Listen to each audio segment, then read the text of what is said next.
got a Phillies hat, man? What's that? A Phillies hat? I do not have a Phillies hat. Hey, they scored 4 runs! Yeah, Reetz, they broke the streak. Didn't he know they're not supposed to come up here and break the 9-game streak of 3 games? Or 3 runs or less? Come on, Jackson. Is that his first name? Jackson Reetz? Jackson. A lot of Jacksons out there. A lot of Jacksons. Jackson Cheerio, Jackson Holiday, Jackson Reetz. We got a few more Jacksons out. Jackson Merrill. I mean, what's with the Jacksons? Man. I'm telling you. Wow. Must have been a popular name in the early 2000s, huh? Wow. Hey, well, anyway, welcome, everybody. Welcome alive, TN. It's not a kill. Lou, always good to see Lou. Greg, Jason, Carlo P, Brian Iglesias, Johnny T, Daniel Barry, Slater's biggest fan. Who else is in the house? Babe Rocks, Tom Wirtz, MF. Everybody come on in. Come on in. Daniel Shabazz. Dean Lau, welcome everybody. Sunday night baseball. I think the most exciting part of the game tonight was probably, and from a pure baseball standpoint, I'm not talking about as a Giants fan, but well, let's throw three most exciting things of the night for baseball. Bryce Harper's 3-run shot. Brandon Marsh is mic'd up and a ball comes to him. I got it. That was pretty cool. Yeah, the last inning.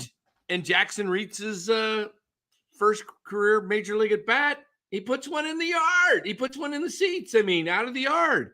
You got to like those 3 things. I don't think it's the first at bat. I think they said this was his 3rd professional at bat. They said on the radio. Oh, has he played for another organization? I don't know. They said this is his 3rd major league at bat. I think they said that on the radio, if I'm not mistaken. Oh, he must have come from another organization. He's never batted with the Giants. I don't think so, right? So let me look him up. I never take a gander. Take a look at his baseball reference. I'm sure it's okay. My bad. I thought maybe he was a prospect but he's not. He must have been one of Farhan's pickups. $4 million pickups. Jackson. Who at bats as the national per Carlo P. Okay. There we go. Thank you, Carlo P. All right. So anyway, his first major league home run, I'm assuming, wasn't it? His what? I'm sorry. I think it was his first hit. Yeah, which was a home run, right? I think. Jackson Reetz. Let's see. American baseball player. Thanks, Lou. Let's take a look at his baseball reference. Career at bats, 2 at bats, 1 hit going into the night. So I think this was his first home run. A first home run. Got it. 2 for 3. The guy's Willie Mays. He's hitting 666, 667, I guess. Look at even Robert. For Robert, this is like doom and gloom. It's a shame we could have won a few of these 1-run losses. Hey, you didn't have a chance. I mean, you made a comeback tonight, but you weren't going to win tonight. I could tell when it was 5-1, it was done. I mean, they got the 2-run home. Hey, Jelly looks pretty damn good, though. Jelly's been pitching good this trip. Yeah. There's another highlight. Yeah. But look what I told you guys of the Giants. They can't put together rallies. They get a 2-run homer and a single solo homer for 3 of their 4 runs. Double plays all over the place. Yeah. Conforto hits a triple, or was it an error? I don't know what they ruled it. But anyway, I don't think that's an error. Yeah, I think that was a triple. Yeah, 1 out, triple. And unfortunately, you got to deal with who came up after that. Was it Ahmed? Wasn't it Ahmed after that? And Chapman? Or was it Chapman then Ahmed? I can't remember. Let me look at the doggone lineup. Hold on here. Yeah, Chapman didn't do nothing today. Chapman, I had some friends over. I said, throw this guy an off-speed pitch and he'll whiff. The last one, he threw an 87-mile-an-hour slider right in the wheelhouse, and he missed it by a mile. And then he can't catch up to the fastball. He couldn't catch up to a 90 293-mile-per-hour fastball. Right. This guy I was saying is that last night. I was saying that last night. yeah. Okay, so it was Conforto, Tripleton, Chapman, and Yaz. They both struck out. It was Yaz. Yep. So your middle of the lineup. I mean, I told you last night, Conforto will be around the 250 mark. He got 2 hits tonight. He raised his average to 258. Chapman went 0 for 4. He's down to 215, baby. 215. This club is Floundering. They're 15-20, 5 under. 1-5 on the road trip right now. They're now tied for 4th place or 3rd, I guess if you want to call it, with Arizona with identical records. Arizona has a 15-20 record. San Diego, I believe, is now 18-19, if I'm not mistaken. We'll pull that up here and just take a quick peek at at the standings. We'll get to the out-of-town scoreboard after we cover the game. But see, the Giants are right there at 15-20. They're in 7.5 back. They're going to probably, by next week, I expect them to be more than 10 games out of first place. This time next week, I look for the Giants to be 10-plus games out of first place. Woo, you think it's going to be that bad? Yeah, they've got the Dodgers coming in next week. Hey. Wait, no, the Dodgers come in the week after. I'm sorry. The week after, right? Okay, make it 10 days from now. The Giants will probably be. I think the Giants lose tomorrow. I think it's a sweep.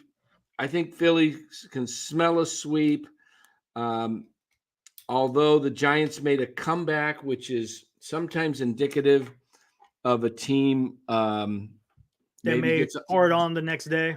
Get off the snide, but I understand they're facing, is it now Zach Wheeler? What? I didn't hear that. I don't know. Let me look at the matchups. Somebody was saying Zach Wheeler. I never saw that at all. I was always doing that Sanchez kid. Yep, it's Zach Wheeler tomorrow. No kidding. Oh, forget it. They're done. It's a sweep, baby. Mason I thought Black. it was Sanchez. I really did. I thought it was Sanchez. Now with Zach Wheeler going, what's his record right now? Zach is 3-3 with a 1.91 ERA. Oh my Lord! Don't worry about the record. Look at the ERA. The ERA. That's what I'm. Yeah. Look at the whip. Wow, I did not whip know. 0.92. I thought the Giants would be able to scratch one out because it's that Sanchez kid. Yeah. No, they're going to go with Zach Wheeler. And oh my! It's a sweep. It's a 4-game sweep. Yeah, and they're likely to lose 2 or 3 to Colorado the way things are going. Colorado's always been weird, no matter who pitches. You're not gonna. Oh, my neck! I got a stiff neck all of a sudden. You're not gonna have. You're not gonna have Bailey, who little pop in that lineup. I mean, Sable's not bad hitter, and it looks like Reetz has something in his bat. Sounds like Murphy only has a sprained knee, not a pop, huh? Oh, is that what it was? Think so. I think it was just a sprained knee. I don't know how long he's going to be out for. Oh, well, they were really dodged a bullet there for their club. I mean, come on. Is he really going to do much, though? I mean, as a backup, I mean, yeah. Probably not. I mean, he's probably out for 3 weeks, I would imagine. Sprained knee could take a while. It could, especially when you're having when you're always in a squat. Could take 4 weeks. Who was that? Pavlovich or who reported? I heard it on the radio on KMBR. Does Pavlovich not travel anymore with the club? I mean, maybe occasionally. People saying stuff in here. Let's see. Dalton Jefferson. Hey, what's up, Gus? Says, fellas, let's be honest with each other. Farhan did what he needed. To an extent. There wasn't much forethought into the future. It was like a 1-year deal type. Everything he did for this year was only for this year. It really wasn't much for the future, other than Jung-Hoo Lee and Soler. Farhan did what he needed to do, but I'm guessing you mean we suck. That's what I'm guessing, right? We suck. What's up, Glenn? Hey, I'm back. What a night in Boston last night. Bruins winning Game 7 in OT. Wow. Yeah. Was that an upset, Glenn? Was that an upset? Or were they favored? Oh, so they only put Murphy on the 10-day IL. They optioned they designated Mitch White for assignment. Yes, DFA'd him. And they called back up Jeffries. Oh gosh. Seriously? Yeah. Is this is ridiculous. But Black's pitching tomorrow. Yeah. They need a starting pitcher, so let's see how he does. Hey, he might be fine. He might throw a good game, but I don't think they score more than 3 runs. Mason Black is going to have to pitch the game of his life and hold the Phillies down to 1 run or 1 to 2 runs at the most for the Giants to have a shot. Mm-hmm. The likelihood. Hey, I had friends over tonight watching the game. I said, you know what? Phillies were biting early on the Webb's changeup, and yes, they were. And I said they just need to lay off that pitch. It's not in the strike zone. If they lay off of it, and they did the second time around. Yes, they did. You notice Harper the first time he got to 3-0, and then he flied out. Mm-hmm. But he was taking the ball. It was dropping. And when he got behind again, I said, I told people that I was sitting with, I go, if he comes in the zone, Webb, it's about to be 4-1. Man, I wish I would have recorded it because I literally said that 30 seconds before he came in the zone. And, you know, Harper has Webb figured out. He just don't swing at that crap stuff that he throws. You know, the off speed. If it starts in the middle of the plate, just lay off because it's going to drop. It's going to drop. No. Webb was starting and not even in the middle of the plate. He starts it low. And he then starts it low. Yes. And it's at the bottom of the plate. Yeah. Red House says, Eric, Giants should have won today. Yes, with Webb. I agree. Versus the Phillies pitcher who had an over an 8 ERA. Yeah, I thought they were going to do something today. I thought they were going to tag him up. They didn't even barely do anything until the 7th inning. They don't have any hitters. And they sat Soler tonight. They sat Soler. They did. Flores took his spot. Wow. Yeah, this is going to, man, I'm telling you, you got the Phillies tomorrow, and then you got 3 in Colorado, no days off, come home, face the Reds for Cincinnati. 3, and then the Dodgers for 3. And before you think of, we got rid of the Reds and the Dodgers, then you go to Pittsburgh and New York. No, you got Colorado after the Dodgers, and then you go to Pittsburgh and New York. Their best shot to get well. So, Justin. Their best shot to get well, looking at the schedule, is Colorado at home and Pittsburgh on the road, which is not easy. I don't see them going to Pittsburgh and New York and winning more than 3 out of the 6. So they're going to have a struggle catching 500. I don't know. They might be able to sweep the Pirates. The Pirates aren't playing like they used to. So in Pittsburgh, I don't think so. But they got the Mets. Unless they call it Paul Skeens. Yeah. I could see a 3-3 road trip, but I see a homestand, a 9-game homestand when they get back. I'm looking at 3, 4, 1, 2, 3, 4, 5, 6, 7, 8, a 9 homestand. I'm seeing like a 4 and 5 homestand. Maybe 5 and 4 if they get lucky. They're going to have a hard time just reaching 500, I think. They could get buried. When you can't hit, you put all this pressure on your starting pitching. And we've talked about that. Remember when they were kind of getting some hits and they were getting some stellar pitching, I said it's only going to be a matter of time before this pitching staff starts getting tired because they're having to carry all the weight. And here's the thing I want to ask you, Dan. Webb has had about 3 instances where he really couldn't go deep. That was against the Dodgers, right? Yep. Against the Red Boston. Sox, Yeah. and now against the Phillies. And what do those 3 teams have in common? They could hit. They can hit. So that kind of makes me. I don't know if there's something to that. That's kind of a small sample size, sorta. But I mean, that's 3 really good hitting lineups. I'm telling you, if I'm the batting coach and I'm watching Logan Webb pitch, I love Logan Webb, but you got to discipline yourself and lay off that change up and that Slider and the slider. Slider and change. You got to make him throw. And if that sinker is low, right, you got to make him elevate. You got to make him elevate, and when he elevates, he gets hit hard because it doesn't have a ton of movement. His what is he throwing? A 4-seamer? When he elevates, it's a 4-seamer. Yeah. But that's like sits around 92, 93. Right. That's why you gotta just wait for it. And that's fine. And 92 and 93 is fine if you're pinpointing, but he really doesn't pinpoint with that 4-seam, it seems. It seems like he relies on that 2-seam action, which is fine. I just totally lost my train of thought. Lou says, sorry I was away. Farhan Zaidi told us he believed. Oh, that's where I was going to talk about. Okay. He's not worried about Chapman and Soler. But what I was going to say is, and I just lost it again. Son of a gun. I totally just lost it. Step out. I got to step out. Time. Time. Call timeout. Step out of the box. He'll come back and he'll have it. I guarantee it.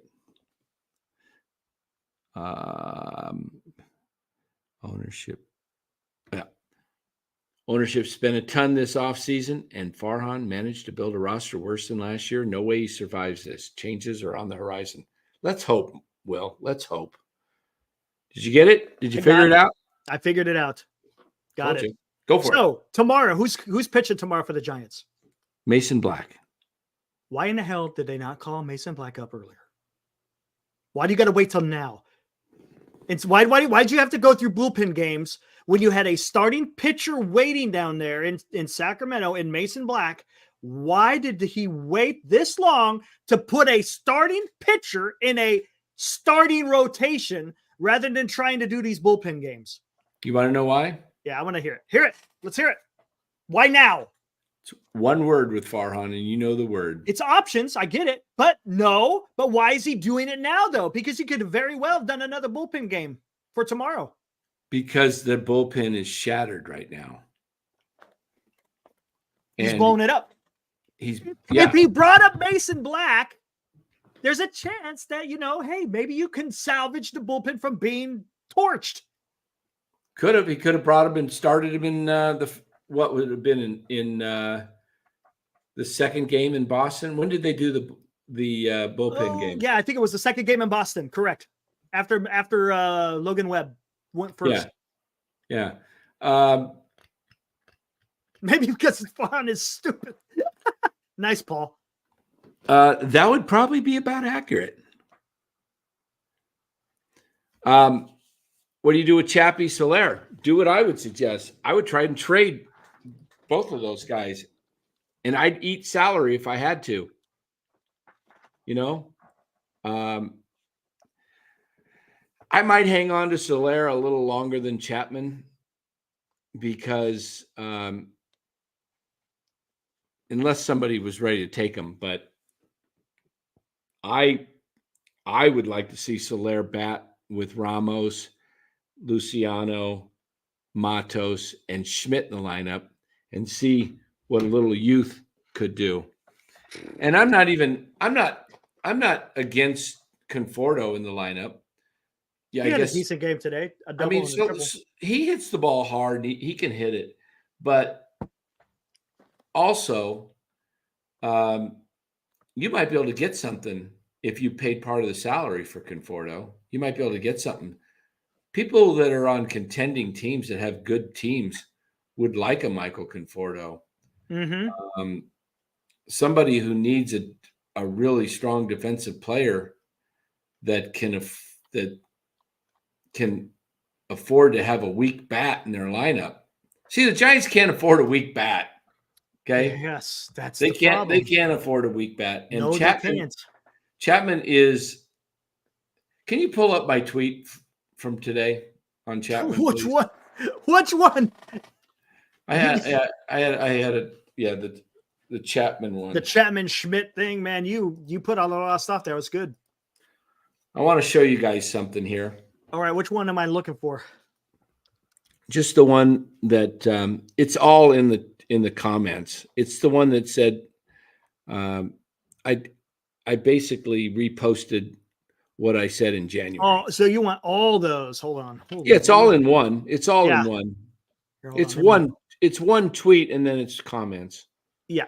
All right, guys. So I want you to see this because who was ever in the chat that said I wanted Chapman? Who was that? Giovanni that keeps coming in here? Giovanni. All right, here we go. You want to read this? Porto might be tradable. You got to dump him before the second half, though. He will get hurt and/or tired. Good point. It's not a kill. Okay, there we go. Open that up. Go ahead and read that. Another reminder. Back in January, I said no on Matt Chapman because Giants have a young Casey Schmidt who's ready and needs to play. Look in comments of this thread for their stats in 2024. Chapman is a great defensive third baseman, but why block a Gold Glove caliber third baseman? Who you drafted in the second round? Who's who? Huh? Who's who? Or I should say, who's you? Where's this? Right here. Oh. Who's the you in the third base? Who you drafted? The Giants drafted him. Farhan, right? Well, okay. Yeah. Who Farhan drafted in the second round? When is Farhan going to give the young guys an opportunity? Now read my tweet. There's my tweet from January. See? Read that one. Open that one. No on Chapman. He's on the wrong side of 30. He hasn't hit over 250 for 5 straight seasons and 6 of his 7 seasons. The Giants have Casey Schmidt, who they have touted as the next Matt Chapman. Use the money for Matt Chapman on a starting pitcher. Davis as DH. What do you do with Flores, who's a better hitter than Davis? The outfield is set. Go make the team better and sign Cody Bellinger. What happened to the Giants? Wait, what happened to the Giants? We're going to sign a star, according to Mike Kruko. All right. So now open the comments. Okay, I think I go back, right? Yeah, here we go. Is this it right here? Yeah. Redo more. Chapman's fielding stats this year. Okay, start from the top. I think I start. Is that with the first one? I think it is. Okay. Yeah. 6 errors and 97 chances for a .938 fielding percentage. That's not good. Yep, I see you got it right there. Nice. Casey Schmidt's fielding stats at third base in 2024. 59 chances, 1 error, a 98% fielding. Yeah, open up his, what's it say? There's, we can't see. He's got, and then he's had 17 assists and 41 putouts. There you go. And 1 error. So if he would have had, it would have been either 18 or 42 if he didn't have an error. Okay. Here we go. Now keep going. At bats. Okay, Matt Chapman batting stats 2024. 131 at bats. This is before today, by the way, guys. Before today, correct. 4 home runs, 14 RBI. Wait, hold on. Oh yeah, I see what you're saying. Homer for RBIs 14, 36 strikeouts. Batting now average, 38. Yeah. Well, again, this is as of before the game. He had a 221 batting average, a 271 on base percentage, which means he's not walking. Slugging 366, OPS 638. Oof, OPS plus 87. Grounded into 4 double plays. Yep, and he's had 48 total bases. And there you go. There's the stat line, right? Yep. Casey Schmidt's 2024 AAA batting stats. 123 at bats. Pretty similar. Very similar. 131. Yeah. 34 hits, 5 home runs, 30 RBIs. 30 RBIs. Yeah. 30 strikeouts with a 276 batting average. On base of 308. Slugging of 455. OPS is 764. Well, I guess they don't have OPS plus? No, not because they don't. They don't. Total bases 56. He's also grounded into 4 double plays. Yeah. But again, his bat is better at this time. Again, at AAA. But that's what you have to go by, right? Yep. Casey also has 5 stolen bases to Chapman's 3. So you tell me, which player would you rather have taking in age, salary, and production? By the way, for those who actually here, hold on. By the way, for those who maybe didn't notice, Casey Schmidt has 30 RBIs in 30 games. That means he's getting hits with runners in scoring position, something that nobody on the San Francisco Giants is doing. Why the Giants just don't bring up Schmidt, Ramos, Luciano, Matos, Black, and start the youth movement and trade the excess waste?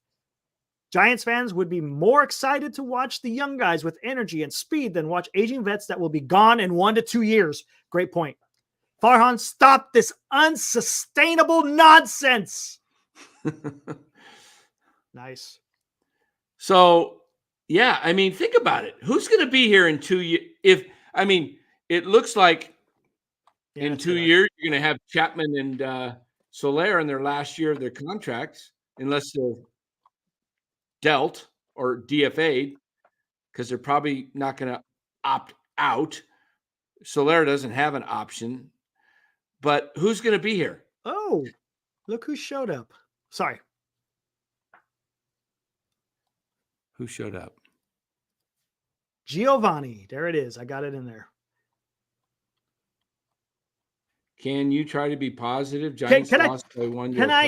Lost by 1. Can I answer this? Is this horseshoes or hand grenades? Yeah. Hey, let's not forget, Giovanni. This is the 3rd game. They've lost 3 in a row. Okay. Doesn't matter whether you lose by 10 or 1 at this point. You lost. Anyways, can we acknowledge this positive and negative crap? It's getting to me. It's getting to me. It may be getting to other people because they're tired of hearing quote unquote negativity and us complaining. Look, there's other people complaining out there.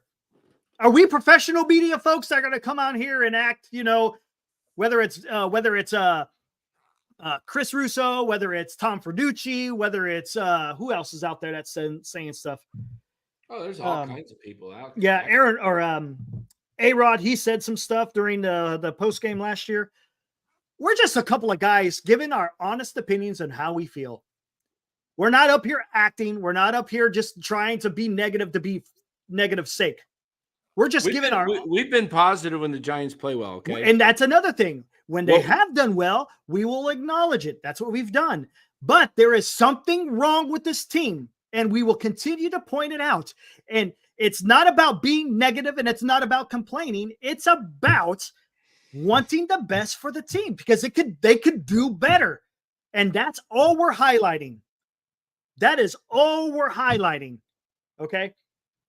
And it's, again, we're not coming out here just, throwing out the flamethrower just to get clicks, to get likes. That's not what we're doing. That's not what we're here for. We're both. Michael Roeder says focus on the players. Where did I see it? Oh, focus on Farhan, not the But players. You have to focus on the players to an extent. They're the ones that are out there producing. And yes, we have focused on Farhan. Oh, we've focused on Farhan. Trust me. Probably more than anyone else. Anyone. We've drug Farhan through the mud and back. I mean, I don't think Farhan could come out clean if we dumped him in 100 gallons of bleach and left him in there. And we cannot in any way, shape, or form. The players' production is what they give us that we can comment on. You can't sit here and say, hey, in 3 weeks, they're going to be on a roll. We can't. You don't know that. The only thing you know is about what is happening right before our eyes. And that is what we're commenting on. And if they're sucking, yes, it may be a comment that's happening in real time, but it may change. Someone may go on a huge, Matt Chapman may actually go on a tear. And we'll say it. Hey, look, Matt Chapman's doing great right now. Granted, we've made some prediction where we think his batting average is going to be. And if it changes, we'll acknowledge it. But as it stands right now, this team is not playing good. And look, this is 35 games into the season. This is showing something. Is this who the team is? Because I haven't seen a streak of positivity.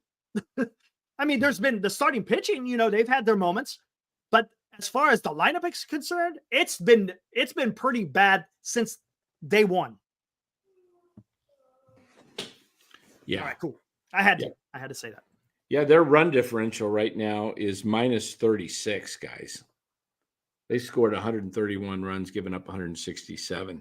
That pitching is going to wear out at It's this going to get point. worn out.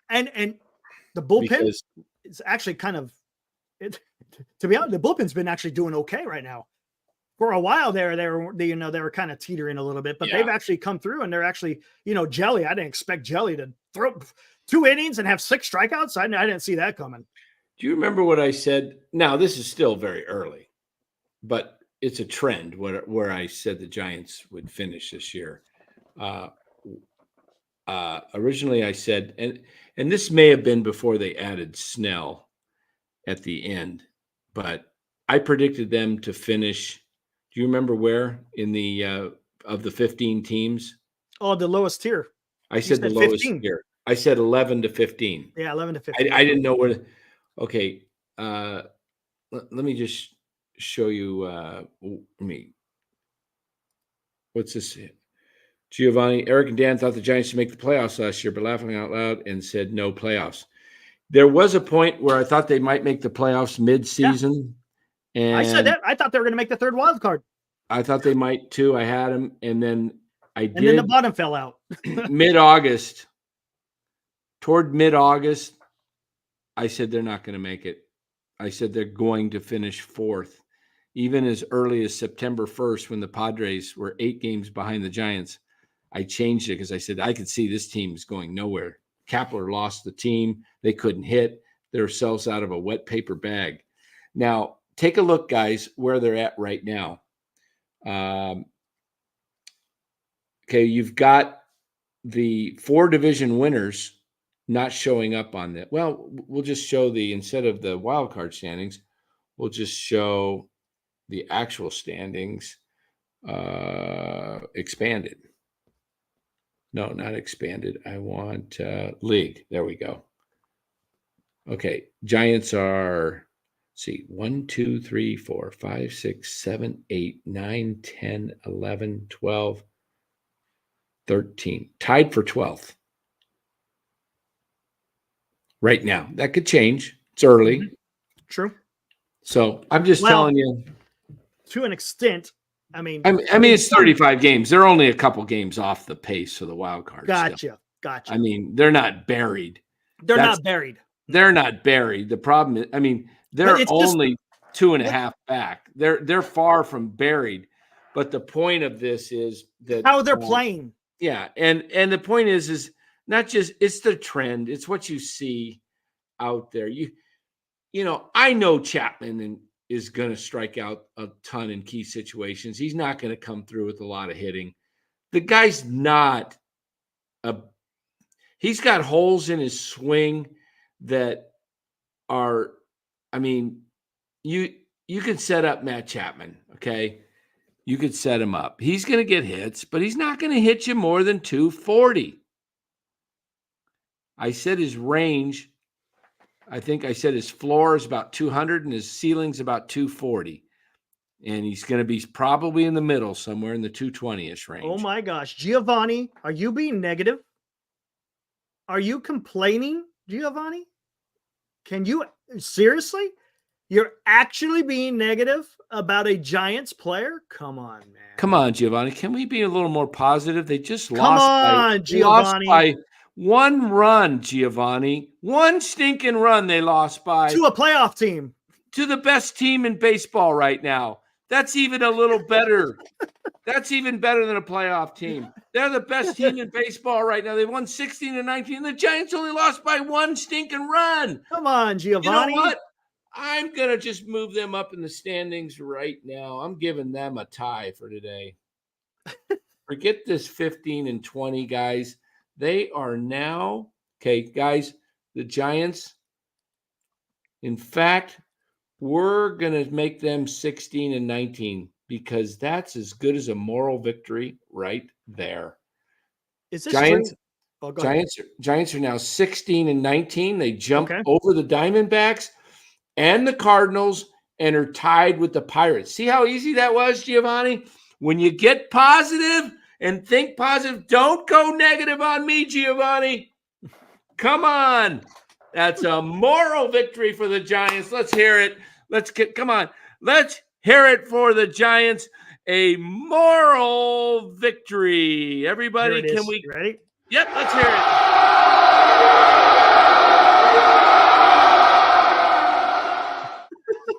They lost by 1 to the Phillies. One more time. One more time. Come on.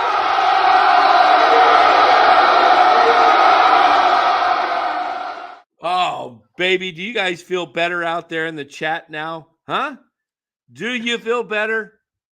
I want you all to feel better right now, because don't look at the standings. The Giants aren't 15-20. They only lost by 1, and that's a moral victory.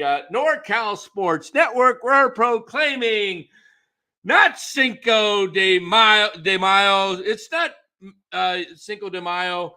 It is Moral Victory Giants Sunday. Giants are 16-19. I don't care what the rest. What happened? Of the world Isn't Giovanni always saying we're always being negative? Didn't he just say that comment when he first came in saying, where's the positive? Remember he said that? And he's the one being negative. What's going on here? I don't know. Robert, you doesn't feel better? You need realistic wins? Well, Robert, if you want some realistic wins. Well, you had one about 4 days ago. Get in line. Wait your turn.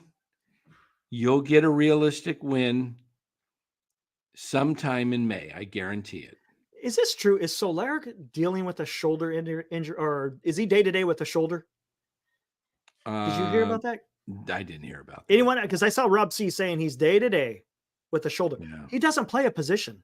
He just has to swing a bat. Yeah. Darkness says seriously he's bipolar. Is he talking? Who's he talking about? Probably Giovanni. No. Justin Kerwin says Dan has flipped his lid. Time for white coats to come to the house. Oh, and Darkness says he's bipolar. Yes, I'm bipolar. I'm not going to make fun of people with bipolar. That's probably not a good thing if you've got bipolar, right? So by Giovanni's logic, that's Niners fans giving their team a break after losing multiple Super Bowls. Bora! Remember that last year? Oh man, that was tough, dude. That was tough.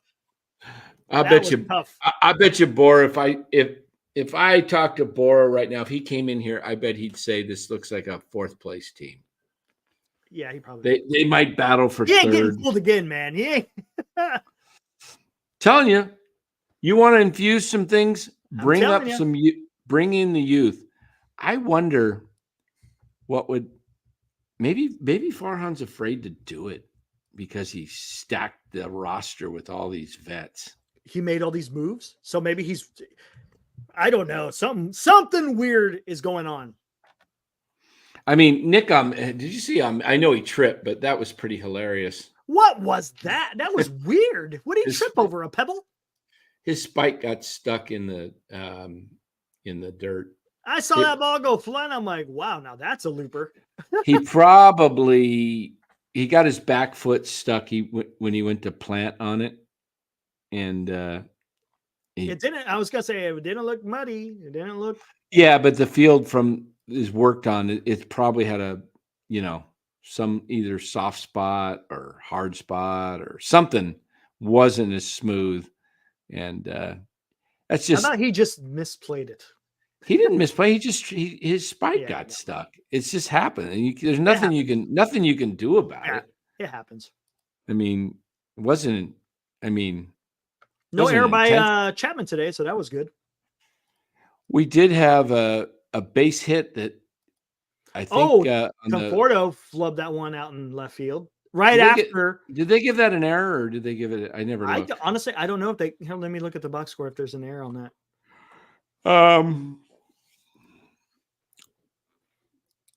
Oh, I think I see 2 errors. It'll tell you who 2 had 'em. errors for the Giants. The defense has been. Hey, that's another thing. Well, if you look at the box score, look down, it'll tell you who had the errors. Oh yeah, here, let me take a gander. Errors: Ahmed and Conforto. Yep. So they gave him an error. And that's another thing that we got to start talking about now, guys. Right? The defense has been decent, and now all of a sudden, these last few games, it seems there's an error damn near every game. So that vaunted, that whole pitching around or building a team around pitching and defense, for this last week hasn't quite worked out. I get it. Sometimes you go through these, but the defense shouldn't be acting this way. Can you pull up NBC Sports Bay Area? Do you have that available? On Twitter? No, on the app. Hold on a second. Hold on 1 sec. Go for it. All right, here we go. Take a gander at the chat here, guys. All you haters. Hey, what's up, Will? All you haters are not looking at the bigger picture. This team is 5 games under 500, and they haven't got going. Yes, and again, that's after 35 games. Just wait until Ahmed gets hot and Yaz wins a betting title. Yeah. I know. I see it, Will. I see it. I smelt your stepping in. You're giving us a little ha-ha there. I got it.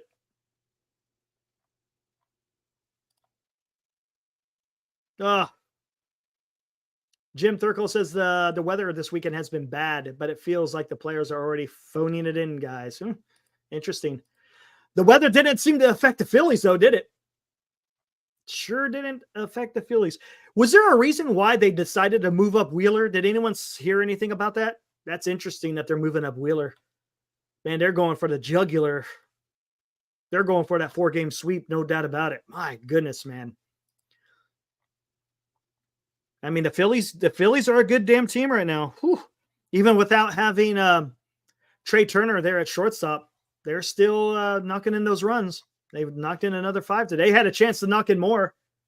But the pitching was able to kind of prevent more runs from coming across. But there was chances that the Phillies had to score some more runs. Did you find the NBC Sports Bay Area article? No, here, let me look for it. It's an article, huh? Here, I'll email it to you. Yeah, do that. Pull it up. Are you able to pull it up? Yeah, if you email it, I should be able to. Because you're using I don't have an app on the computer. Yeah, I don't either. Let me see. We'll pull this article up on Farhan. Is it recent? Yeah. Today? Yeah. Thanks, Tom. Appreciate it, man. Appreciate the support. Appreciate that. Ramos update. Yeah, he hit his 8th home run today. But that's okay. He could hit 20. He'll still be in AAA. That's it, Paul. You got it, buddy. It's just that the wind was blowing out when the Phillies batted and was blowing in for the Giants. There you go. The Phillies were using wind manipulation. Great. What's the shitty lineup going to be tomorrow? Yeah. I'll tell you what it's going to be. It's going to be Lee. It's going to be the same as today, except you're going to have Soler in there. Did Sabo get hurt, or is he going to be able to play? I don't know. He got a foul ball right off the thigh. Man, this is Joey They're Bart. going down like flies, aren't they? Joey Bart curse. Farhan's going to have to trade for Bart. Yeah. Bob Melvin's going to have to put the gear on and get in there, man. How's it here? I'll take a look at the box score from today. Let's see what we got.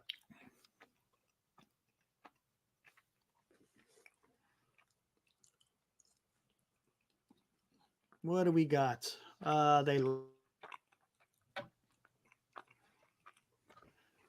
Matos was 1 for 5. He's batting .212. Not doing too well. Wisely went 1 for 4, batting .320. VR 0-4, batting .255. Luciano 0-4, 2 strikeouts, batting .274. Brooks 0-4, batting .275. Ramos, 2 for 4. 2 RBIs with that home run, I'm thinking, right? And batting 295. Diaz, 0-4, 186. Manguia, that's how you say it? Manguia? Manguia, I don't know. Manguia, 2 for 4, batting 203. Mark Dorano, I don't know who this guy is, but I'm thinking this is his first time in AAA because he went 2 for 4 and he's batting 571. Sign that guy. Yeah, the Giants actually, the Farhan, Jim, 127 more games is boring crap. Great. You know how Farhan had his magical season? In 21? Yeah. What happens if he lost 107 games? Oh my God. Balance it out. He'd truly be a 500 GM. Here we go. When was this? Who is this written by? Andy Lindquist. By the way, I noticed Emmerman, he doesn't report on the Giants anymore, right? Is he Kings or Warriors now? Not sure. I think he does. I think he's just doing, I don't think he's doing Giants anymore. Mm. Here, let me get rid of that. There we go. Yeah. Let's read this. Despite the early season struggles of Jorge Soler and Matt Chapman, Giants president of baseball operations, Farhan Zaidi, is confident both players will find their swings as the season progresses. Speaking on Tolbert and Cope's Thursday, Zaidi explained how Soler has improved his swing over the past few games. I think he's pretty close. He's taking good swings. He's hit balls hard, and he's going to start showing up, Zaidi explained. It's funny because you know who said the similar thing? Pence during the game. Yeah. Interesting. They must be reading from the same memo. They all got the same talking points. That's what I'm guessing. Yeah. I still think he's working a little bit on his timing. He's gotten some really big hits for us. He has. Who? But I agree. When you look at the bottom line production, the OPS in the mid 600s, as opposed to what you're hoping for in that 750 to 800 range, like you said, that really adds up. Zaidi went on to explain that the Giants' right-handed hitters have struggled this season, while their left-handers have been doing fairly well or very well. Something he believes will start to change. Wait a minute. Who's their left-handed hitters? Conforto? Wade, Conforto, Yaz? Lee, Yaz. No, not Yaz. Wade, okay, yes. He's been Wade, Lee, and Conforto. I guess mean, Bailey. Yeah, I guess so. Okay. We've got a few guys doing it.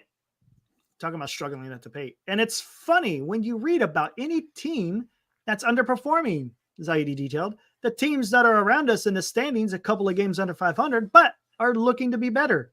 You hear a lot. You'll hear that a lot. Hey, our guys aren't producing up to their levels, and they'll get there. But then again, these games are in the books, and you don't get a chance to get them back.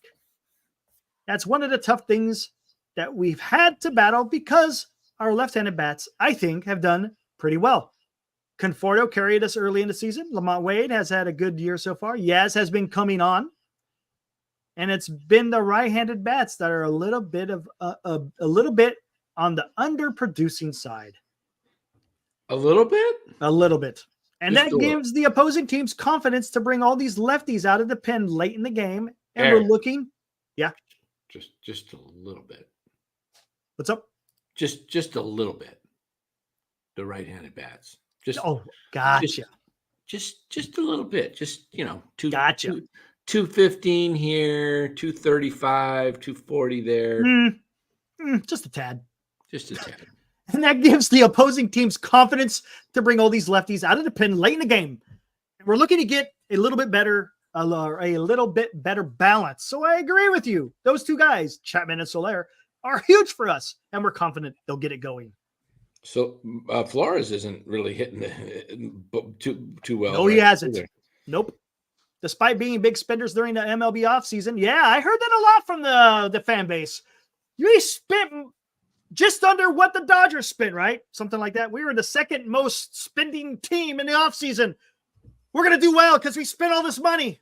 I remember hearing that. San Francisco has been hovering around a 500 record for most of the 2024 season. Unable to sustain any long winning streaks. They have yet to hit 500, right? Right? What's that? The Giants have yet to hit 500. I think the only time they were 500 is in the first series, They- right? They When were came out of San Diego. They were 2-1 to start the season. I thought didn't they split in San Diego, yeah, 2-2, right? but they were 2-1 after 3. Oh, gotcha. Okay, so they were above 500 in the first series. Gotcha. The offseason has struggled as of late. Especially during a recent 3-game series against the Boston Red Sox, where the Giants were outscored 10-2. In the first 2 games, both losses. Soler and Chapman were 2 of the biggest free agent signings for San Francisco, and neither played as produced the all-star level numbers Zaidi was hoping for. See that word? Yeah, That's but when is what you do? When has Matt Chapman produced at an all-star level in the last 5 years? When? Hasn't. Just his glove. Yeah. So you had a glove. You had a glove in Casey Schmidt. You have a glove in Casey Schmidt. You have a glove in Casey Schmidt. Mm-hmm. You have a glove in Casey Schmidt. Mm-hmm. The time is 7 or 8, 13. You have a glove in Casey Schmidt. Doesn't matter, man. You know, you didn't have a, you know, I heard all the arguments. Oh, well, Casey can't hit. Matt Chapman can't hit either. True. And Casey's 25, and he can get around on the fastball. And Casey is coming around. He made adjustments. You know, I'm just like, look, I'm nobody when it comes to baseball, right? I don't have a say in anything. I've just been watching baseball for 50 years plus. And I played it, and I understand the game, and I know talent when I see talent. And you can see guys that are good ball players. You know, Matt Chapman, he's an amazing third baseman. He's had a rough start. He's had 6 errors, but he's still a solid third baseman. I'm not worried about his glove. And I wasn't worried about Casey's glove. My whole point in bringing up Casey Schmidt is he's 25 years old. He's not 21 or 22. Mm-hmm. He's 25. That's old for a rookie. Yes. Okay. Casey hasn't had a full year. The best players in baseball, just go look it up. Look at every player that almost without exception, it's going to be 98 out of 100.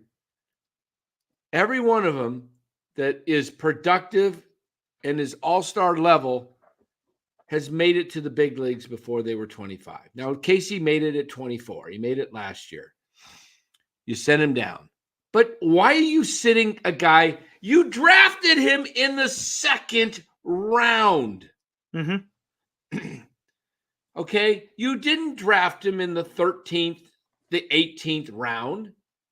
He's a 2nd round pick. He was in the top 50 of all players selected in the 2020 draft. He went number 49. So he's ready to play. He's been in the minors. This is his 2020, 21, 22, 23, 24. This is his 5th year in pro ball. 5th year. He's an older college kid. He didn't get to do much playing because of COVID in 2020, but he was in that whatever extra camp they did or whatever. Question, do we have a glove in Casey Schmidt? Yes. You have a glove in Casey Schmidt. Here's the last paragraph. Still, given the recent starting pitching improvements, the Giants have the potential to right the ship and begin to string wins together as they head into a crucial 4. So this was written just before their 3-game slide. Yeah, and they're just continuing to slide. Against the and you know what? When Matt Chapman gets on a roll at some point this year, don't come telling me, oh, yeah, you were wrong about Matt Chapman. Because you know what? He will go on a roll at some point and raise his batting average 15 points. maybe 20.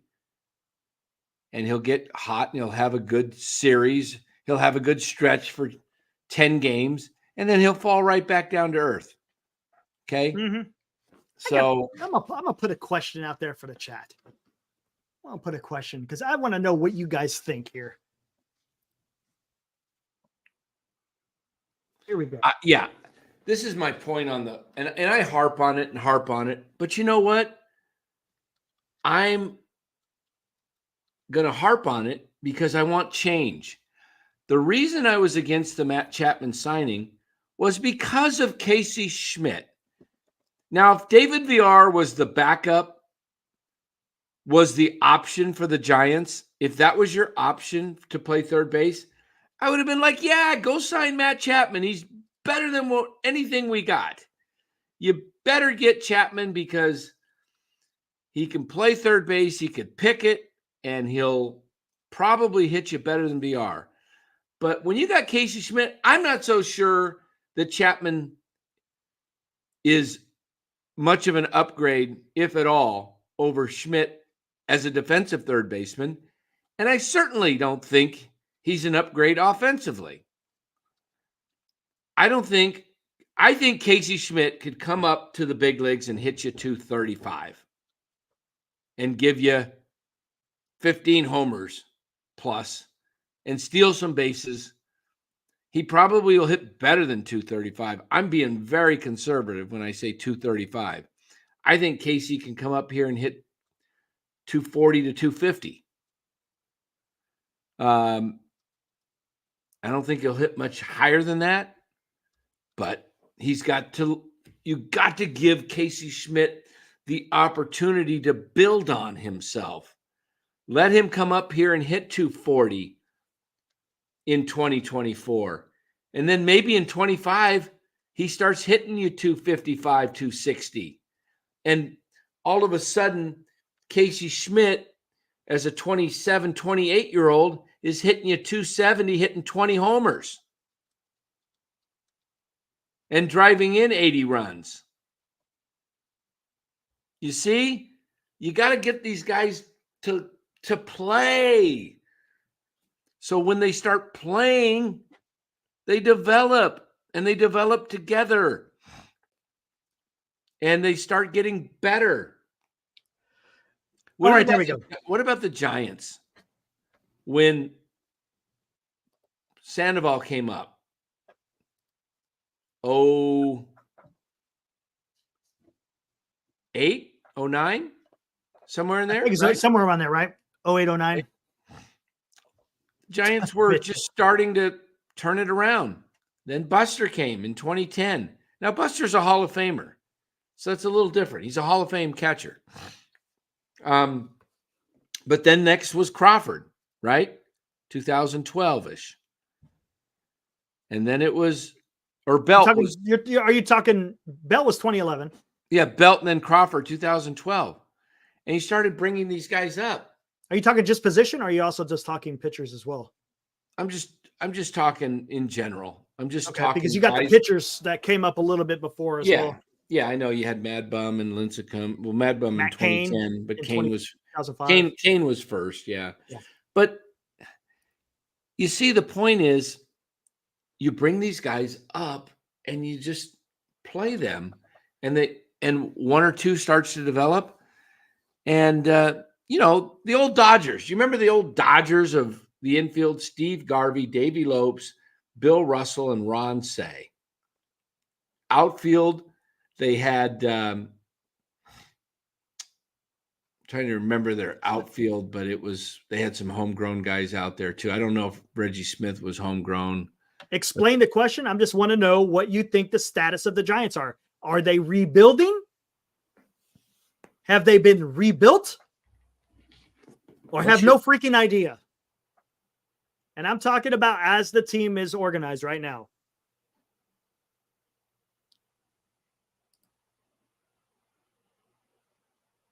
And right now, I don't have a freaking idea as winning. Because I just want to know what everyone thinks. Does anyone have any idea the status of how this team is being built? Have they rebuilt this team?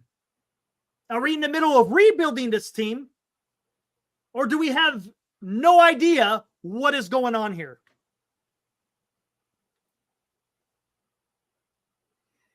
Because I can tell you, I have no idea what is going on, because it doesn't seem like they're rebuilding. It doesn't seem like they're rebuilt.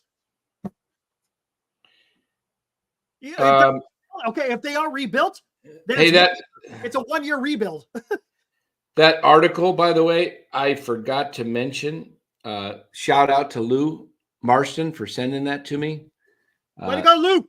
That was from Lou. Thank you so much.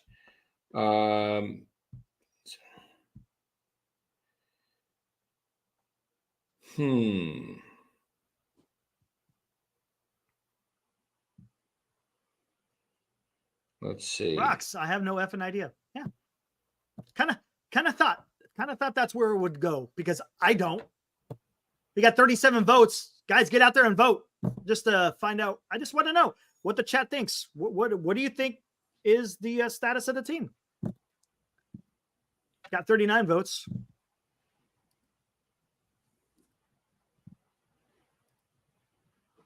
Moses Lopez, I think hold on.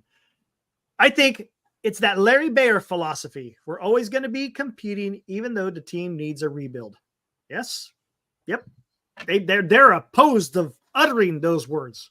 Rebuild. But isn't that what they hired Farhan for? To rebuild, quote unquote, the farm system? Because they want to be able to produce out of the farm system? We haven't seen much of that, have we? Seen a whole lot of, fringe players being signed to contracts here and there. You don't know who's going to be on the team from one day to the next. Granted, it's not happening so much this year. You got a poll in there or something? Yeah, there's a poll out there. Where's it at? In the chat? Yeah, it's in the chat. Oh, you know what? You're in the wrong one. No, I'm signed under NorCal. I need to get out of it because it won't let me. Yeah, you can't vote. I got to do this. I got to shift that. Calvin says, we thought these signings were looking to compete. Yeah, it looked like they were, right? But it's turning out like it's not turning out that way.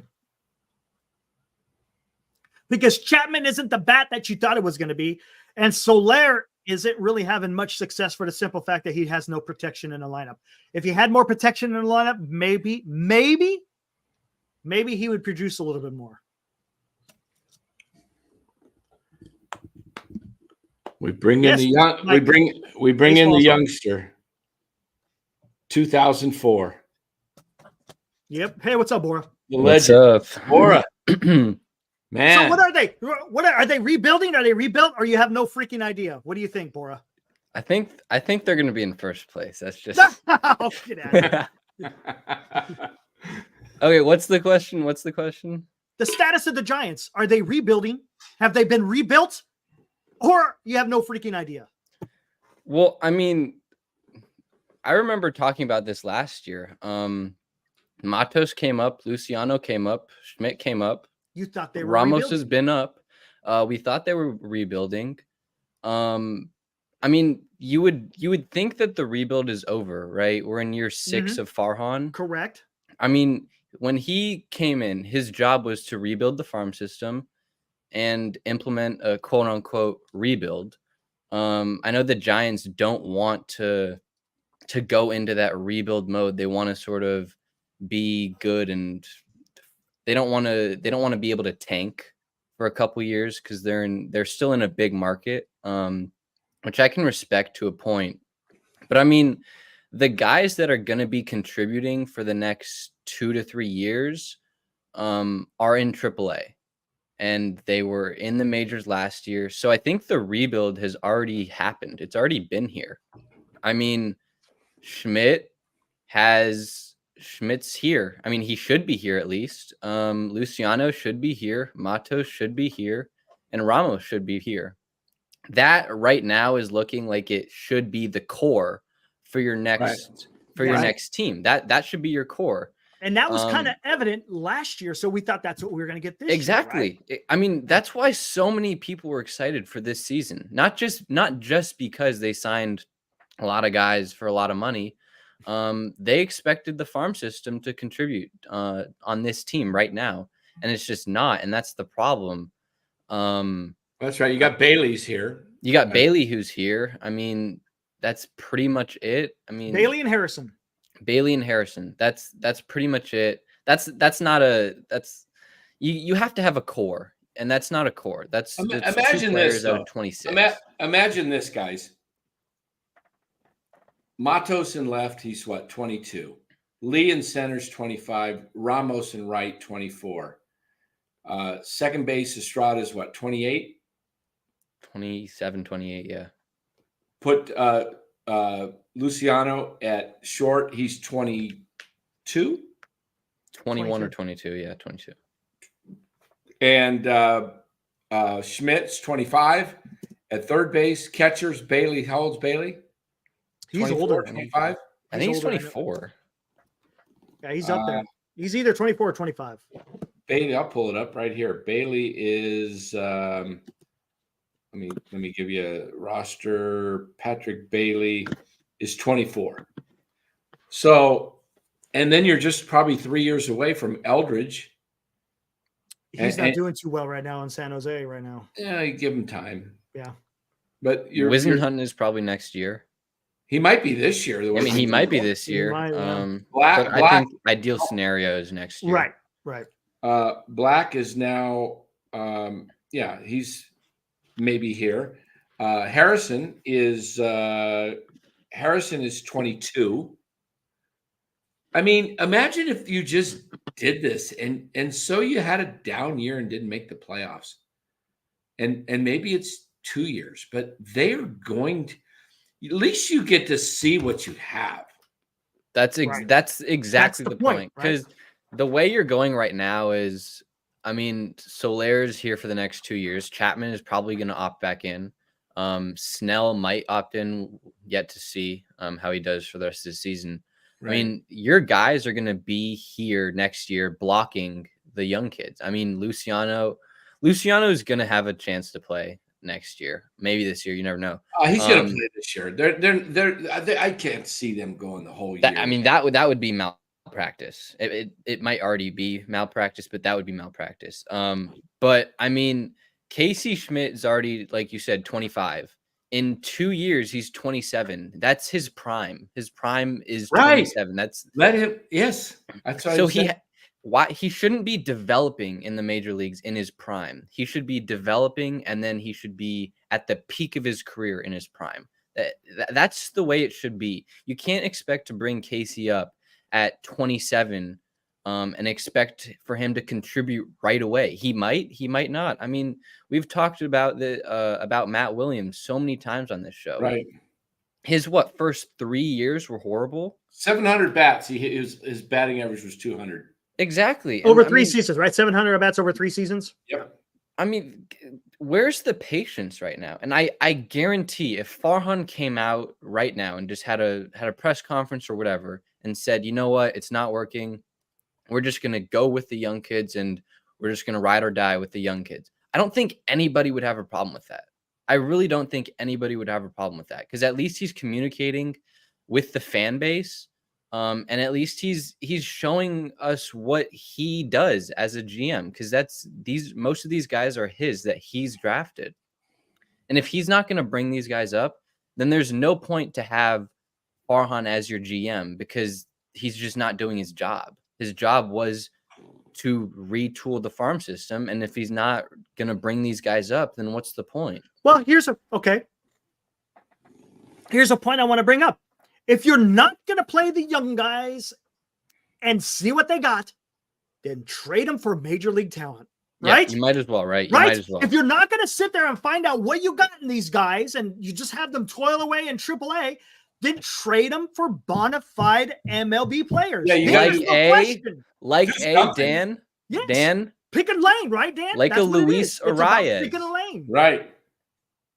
I mean, that would have been a perfect signing. That would have because you hear people, we got to hold on to these prospects. We got to hoard them.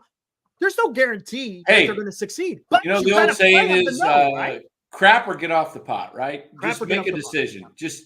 Just make a decision. You can't keep Pick- playing this middle game. You Pick can't. a dang lane. They're I getting said crushed it in the first. middle. I've said it all off season.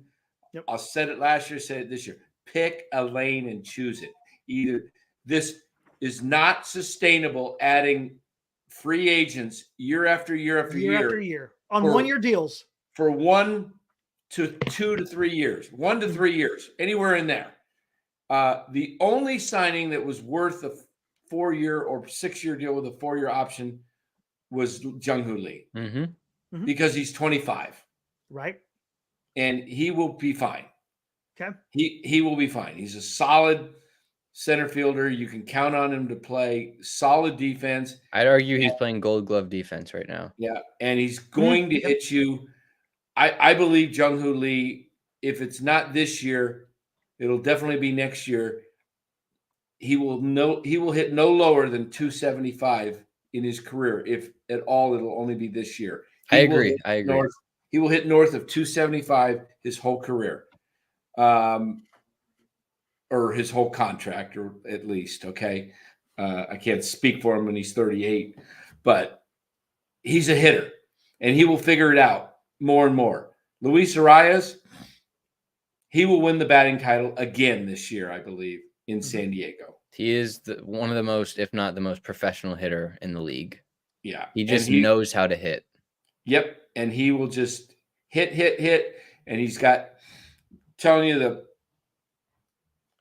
I believe the playoff teams that will make the playoffs are the Dodgers, Braves, and Phillies. Those are 3 locks. I think the others are going to be Milwaukee or Chicago, maybe both. And I think San Diego's going to make the playoffs. And then one more wild card. Right? No, that's it. That's it. Oh, that is it. Yeah, you're right. You're right, because the East is having 2 coming out, right?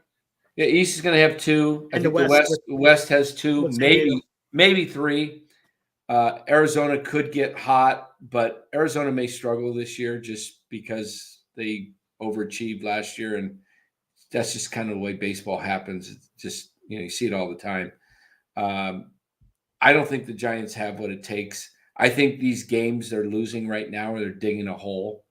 And remember, when I said it, when they lose out by a game or 2, if they don't completely flounder, if they go with this lineup most of the year, and Farhan is stubborn and sticks with these guys, they will flounder. For sure, yeah. You will see. You need this life to come in like they did last year when they brought up Schmidt and things started going. Then Matos came and that's the whole reason why I picked them to win the division last year, because I thought these young guys were going to contribute. Yeah, but they just I could understand that. Johnny Owen, what's up? Hey, he had some nice comments yesterday. He says Padres have no pitching. Don't underestimate AJ. He may go trade for another pitcher. Oh, he's for surely going to trade for someone. Yeah. Just now that Musgrove just went on the 15-day. Yeah, he might use Cronenworth. He might use Cronenworth as or Kim. Kim, I could see Kim. Yeah, he can move Bogarts over to short, and then he can put because they got a surplus. Exactly, and Kim's on his last year. Yeah, I mean that Dan, you were just talking about it. The you got to pick a lane, right?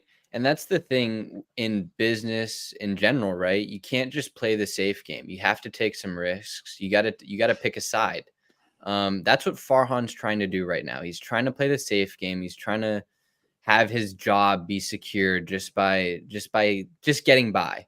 And at some point, you're gonna have to make a splash, and you're gonna have to make a move, or multiple moves in this case, to just say, you know what, I'm just gonna go for it. Nothing to lose. Let's just go with the young kids, because that's what AJ Preller does. AJ Preller makes moves. Right. He goes for it, and I respect that as a GM. He completely goes for it. He makes risks, and they haven't. As a fan, it's hard not to say, hey, at least the guy's trying to do something, right? And that's why I gave credit to Farhan this offseason, because it looked like, hey, he's going to try to add some pieces, but there was no young there was nothing in there for the young guys at all. We thought at least maybe Matos is going to be in the outfield, right? Based on his spring, I mean, he had a great spring. I know. And then when you don't see him coming up and, letting the talent play, it puts a sour taste in your mouth as a fan. Would I make that trade straight up? I think I would. If I could guarantee an extension with Kim, then yeah. I don't even know if I'd have to guarantee the extension to make that deal right now. I think I'd make that deal, and then I think I would plan on signing Kim as with Lee. I would say, hey, you guys are best buddies. You're here. Let's make it happen. I think you can get that deal done. I really do. I think you can make Kim. Then you can afford to move Luciano to the outfield if you wanted to do that. You have your shortstop, and Luciano could become a DH / left fielder.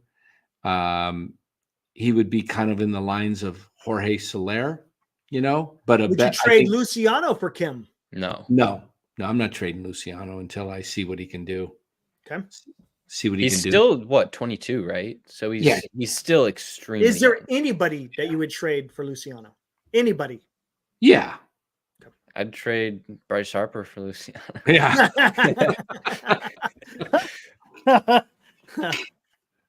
Man. Yeah. Will says AJ Preller gets a lot of crap from the Padre fans, but a good amount of the fan base loves the fact that he's willing to take the risk and bring in stars. Yeah, I mean, Michael says Luciano can't hit right now. He's okay. He's hitting 270-ish. His approach has changed though, because he only has one home run. He's not hitting for power.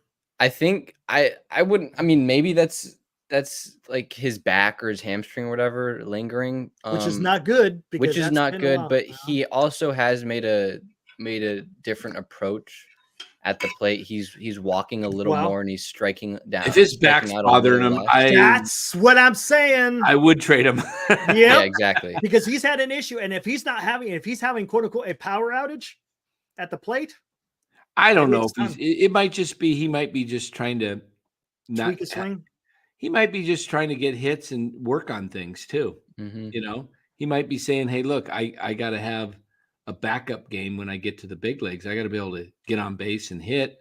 Yep. Power, will come." He may be trying too hard to make an impression to get up here instead of, because if he goes for nothing but homers, he's going to have 35% K rate. Yep. Mm-hmm. Now Ramos, that guy is putting something together right now. Ramos deserves to be up. I think if you asked any fan that has a reasonable mind around the major or around the minor leaguers and around Ramos and what he's doing, I think they would all say that he needs to be up. Alan, I like your thinking there. I would do that. Jordan Lawler is going to be a star. This kid is, and I got Hicks and I got Randy Rodriguez. I can make a closer. I can. Would the D-backs do that though? That's the question. Don't know. Well, who's their shortstop right now? Perdomo, right? Well, they've had the other kid in there. Perdomo was hurt, but they haven't brought up Lawler for some reason. But is he in AAA? Yeah, he was on the team in September last year. He was brought up. I remember that. Yeah, he's he's like a top 10 pick, and he's going to be good. I don't think he's. Red says if you trade Duvall, then trade Webb also. Yeah, see, I would have traded. I took a lot of flack for this, and I get it. But I would have. Giants have pitching. Their problem is they don't develop and can't get outfielders. I would have made the offer. I don't know if Texas would have done it, but I would have done Duvall and Webb to Texas. You might have had to throw in maybe a Matos or a Ramos, but I would have, because they might have wanted an outfielder in return, but I would have said, I want Evan Carter and I want Wyatt Langford. And those will be my bookend corner outfielders for 10 years in San Francisco. I will do what the Braves have done, and I will sign them to 8 to 10 year contracts. And I will build with my pitching from I have Hicks, I would have Black, I have Wisenhunt, I have Reggie Crawford, I got Kyle Harrison, I got Brandon Roop. You know what? By the time the way the Giants are going right now, by the time they get good, if they don't start bringing up their guys now, Logan Webb is going to be like plus 30, and he's going to be on the back end of his contract looking to move into free agency. Because you better get good in the next 2 seasons. And I'm not counting this year. I'm already saying you better be building for 25 and 26. And how do you build for 25 and 26? You play your young guys in 24, which you should have done in 23, but you wasted that year. Yep. So and you're wasting another year. And you're wasting another year. You're kicking the can. Don't waste 24. Play all these young guys. I would when Wade Meckler gets well, whenever that is, he gets totally well, that guy can hit. I'm telling you, Wade Meckler is a guy that I watched in 3 or 4 spring training games I saw this year. Every time he made contact, it was 100 miles an hour plus. He was smacking. He bulked up in the offseason. Yes. He hits the ball hard, and he sprays it to all fields. That guy is a hitter, okay? I don't know where you play him, but you can find a spot if a guy can hit. So you've got some guys. Is Meckler playing yet, or is he still hurt? I haven't seen him I think he's still hurt. Dang. What is his injury? Let me find out. And what's going on with Von Brown? What happened to him? He just fell off. He sucks. The planet? Yeah, that whole double. I'll look at him too. Oh yeah, Richmond. The Richmond lineup is just dookie, man. That is horrible. I have a question for you guys both, and this is for everybody. Well, not a question, but to me, I don't really like the idea of Lee leading off just because he doesn't walk too much. And did you hear my trade proposal? What was your trade proposal? Well, I said the Marlins are dealing. I would trade Estrada for Jazz Chisholm and put Chisholm at second base and lead him off because he gets on. The guy can fly. He steals a ton of bases, and you can do hit and runs with Lee batting second behind him. And he's got some pop, left-handed pop. He's only 26 years old. The Giants need something that is exciting. I don't know if the Marlins would do it because the Marlins want younger players. I might throw in a younger. What's the kid's name down there? The outfielder, McRae. I might do like McRae and Estrada for Chisholm. I'm not sure what the MLB trade values thing is now. They don't let you. They made it a paid subscription now. We can't play with it anymore. Shoot. But I like Jazz Chisholm. You know why?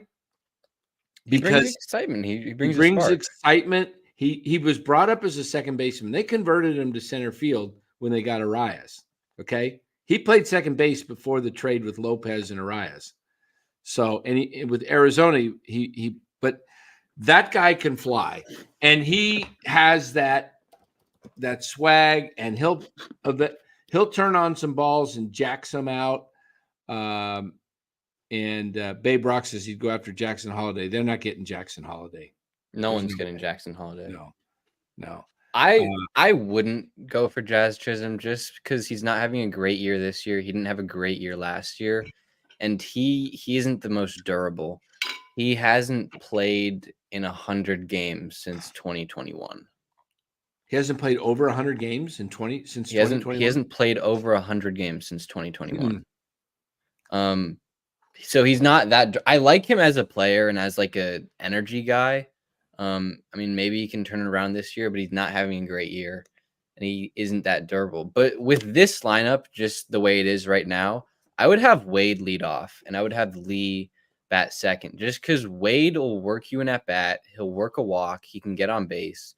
And then you can do a little hit and run with Lee and Wade because Lee can hit the ball. He's not going to strike out too much. Right. He's going to hit the ball, and he can hit the ball on the ground. Yeah, I think Lee's best spot is second too. That's why I said Chisholm, because I was looking for a spark, somebody that can steal bases. Who else is out there that could?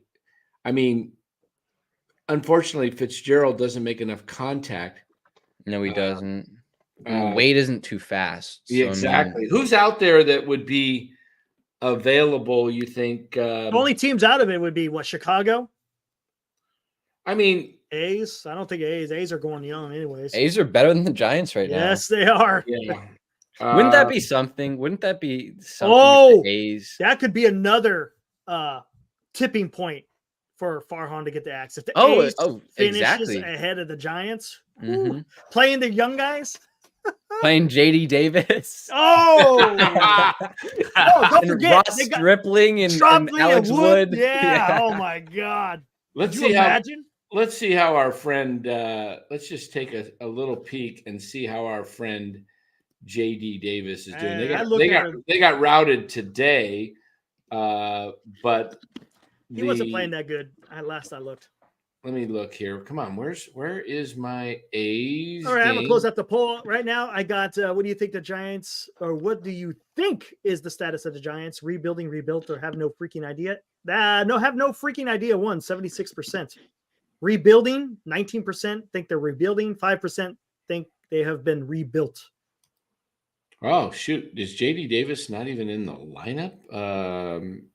Someone said he's injured. Oh, maybe he is. Yeah, he wasn't in there today. And Scott Alexander, forgot about that. Yeah, that guy was a good. You know who'd be the perfect leadoff man? It would be Wade Meckler. I mean, he's fast. He can hit. That would be the perfect leadoff. Yeah, man. there you go. There you go. I don't know. It just says he's on the 7-day IL, but he's been on a 7-day IL for 3 weeks. Do we know what his actual injury is? Maybe was it a concussion? Because 7-day. Maybe he's been on the 7-day IL for like 3 weeks. What's 7-day though? I thought it was 10-day, and I thought concussion was the 7-day. Yeah, I think minor leagues are different. I don't think so. You don't think? I have no idea. What is Wade? Someone out there must know. Anyone know what Meckler's injury is in AAA? Did you Google it? Yeah, I just looked up his AAA name. Sacramento placed Meckler on its 7-day injured list March 29th with an unspecified injury. Oh, that's not good. That is not good. And he hasn't shown up in 3 weeks? Exactly. That's what I'm saying. He started the season off on the. I don't think he's played one game in Sacramento yet. No, because March. Oh, geez. Yeah. These guys. So I would count out Meckler for the near future. Man, he hit 423 this spring too. Yeah, he did. He had a great spring. Did he get an injury in spring training by chance? Anyone know that? I don't know. I haven't heard anything on Meckler.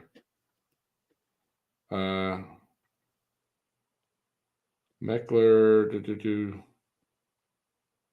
What was Wade Meckler's injury?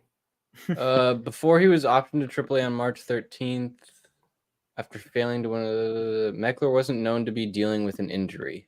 Okay, so he wasn't known to be dealing with an injury. What does that mean? Wade Meckler. I mean, look at that. We're now May 5th. Nowhere to be seen is Meckler. What, Dan? I saw your tweet about your liking with the players' interviews in the game. Yeah. Eric, what do you think about that? It's okay. It's not as bad. I hate it. Bad. I hate it You so hate much. it? I don't like it at all. Why? What do you hate about it? I don't know. I just think it's kind of cringy and it takes away from the game. Like I could care less what Alec Boehms and that part of stuff. If it was just the game. If it was questions, like they were just asking him personal questions about his shoes and his roommates and everything. Yeah, like they should be asking about I've seen them where they're asking about like positioning. How do you position this guy? Right. That should be what it's about. I Yes. could care less about what this guy's doing in his personal life.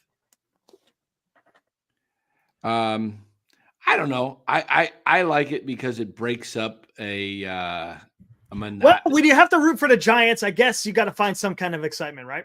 Is that what it is? I guess so. If the Giants were playing like the Phillies, I didn't listen to the Giants announcers, and sometimes I don't. I'll listen to the opposing team's announcers just because I don't want to hear, oh, that was a strike. Why didn't they get? And then Dave Fleming and Hunter Pence were making They're so bad, crazy. They were making me crazy yesterday with the rain game. Oh my! See, I didn't listen to. I listened to that one on. Wait, did I listen to that one? No, I followed. I was kind of in and out with the radio. It was. I mean, they were just. This game should not be played. I mean, No, the Phillies were playing perfectly Actually, fine. No, I did. I mean, and they were arguing about such a little. Or how about Pence at the end of the game? Hey, the Giants had almost as many hits as the Phillies. He is. I heard that. Yeah, it was like it was 14-3. Oh, they almost had as many hits. They're just like, oh my goodness. Just you know what? It would be so refreshing to say, you know what, Dave? The Giants just really suck right now. Wouldn't that be a taste of instead of hey, it's like you're developing homerish fans that don't think for themselves when you've got to brainwash them that things are going well. Come on. I like Pence's energy. It's just his energy's great. He has great energy, and I respect him. As a commentator, not so. Yeah, exactly. I mean, as a secondary commentator, you got to be real, and you have to. There are moments when you just implement yourself, and I don't think he's very good. That's just my opinion, though. I mean, the Mets have a great broadcast. Their broadcast is great. Ron Darling and who else is it? Oh, it's their lead guy. Their lead guy. I can't remember who the lead guy is. I can't remember. Gary.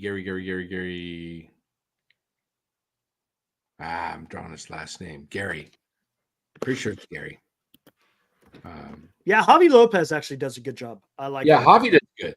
Javi does. I like Javi. I like Sean Estes too. Hernandez. Estes. Gary Cohen. Thank you. Gary Cohen. Mm-hmm. Yeah.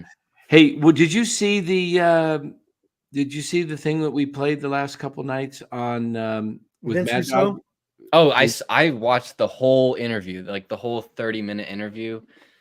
That I mean, I watched the video and I watched you guys' reaction to it. I completely agree. What's your take?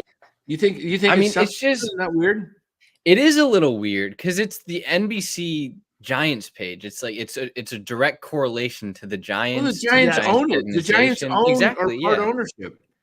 I mean, I think it was a little weird. I think it was a little weird that they would have Mad Dog on the show, first of all, in the pregame show, right? Like it's not on an off day or anything, or it's not one of those Giants talk podcasts. It's on the air, it's on pregame, so a lot of people are watching it. And then they ask him that question. I was laughing because I like Mad Dog. He's a funny guy. I love Mad Dog. I do think it was an interesting question because I bet they have those questions like laid out on a sheet or whatever. So somebody in the organization or somebody on the TV broadcast, whatever, wanted to ask his opinion. And I mean, knowing Mad Dog, I don't think it was expected that he was going to be like, oh, Farhan's done a great job. He's going to give his opinion and his analysis, his real take on that. I don't think it was a surprise. And then they posted it they posted that one clip, the most important clip of the whole interview, to the Twitter. Yeah, exactly. So something is up where somebody in the organization gave the green light for Britt to ask that question. She didn't come up with that. Oh, for sure. No, exactly. No. That was and they are laying, I believe that that if things really fall apart, like I think, let's put it this way. There's going to be something major happening if the Giants lose tomorrow and go into Colorado and lose 2 of 3 and come home. Who do they play at home? Cincinnati and the Dodgers. And that could be rough. Yes. And if they lose 2 or 3 to Cincinnati because they don't have a day off, where's Cincinnati? Let me see where Cincinnati is playing next Thursday. Right now. On Thursday. No. Oh, yeah. Okay, so because where are they coming from? Let's see. Okay, so that's next Thursday, the 9th. So you want to look on that Wednesday? The Reds they're home to the Diamondbacks, so they're both traveling. So the Reds are playing early, a 1:00 game, and Cincy got to head out. So that doesn't give the Reds the advantage I thought they might have. I thought maybe they would be in Oakland or San Diego, and they just come up the coast, or even an off day, be sitting in San Francisco. So that doesn't. There's no. The Giants are coming from altitude, though. They're coming from Colorado, which is altitude. So it'll even itself out a little bit. Okay, so let's say for some reason they lose 2 or 3 to Cincinnati and get swept by the Dodgers. Is Patrick Bailey's not going to be back for that Colorado series? Cincinnati? He will be back. Okay, because I was going to say if they had Sable catching and Ellie De La Cruz was on base, good luck.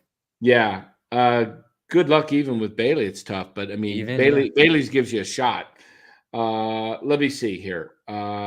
Bailey went on the IL yesterday. He misses the first game, I think, with Cincinnati. He went on it yesterday. Okay. Is it 7 days or 7 games? 7 days. 7 days. But they got 7 games in a row, though. Yeah. Okay. Yeah. So it doesn't matter. I thought, going back to that interview, I thought it was a little interesting. This might not be anything, but when Mad Dog was like, he said he asked them a question. He was like, if I were on the TV and I sucked 5 of my 6 years, do I have a job? Sean Estes immediately said, no, you would not have a job. I thought the same thing. Exactly. It was like almost like it was pre-recorded. He knew what to say, and it was so quick. He didn't think at all. He was just like, nope, you wouldn't. And then they were chuckling, and they were like, exactly, no. Yeah. I thought they would be a little on edge just because of what Mad Dog said, right? I mean, you don't expect them to be able to broadcast that. The biggest line was, I wish we could pull it up again. The biggest line was, if I'm owner of the Giants, I'm sorry, Farhan's not here. Exactly. I thought that was like huge. If I'm the owner, he's not here. He's not here. And then when he said, what's he got, a job for life?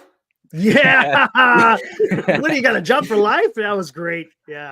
Mad Dog is the best, man. I love Mad Dog. I used to call into his show, and then meeting him in person, I will tell you this, and if I wish you could hear this, but Chris Mad Dog Russo is genuine. He is the real deal.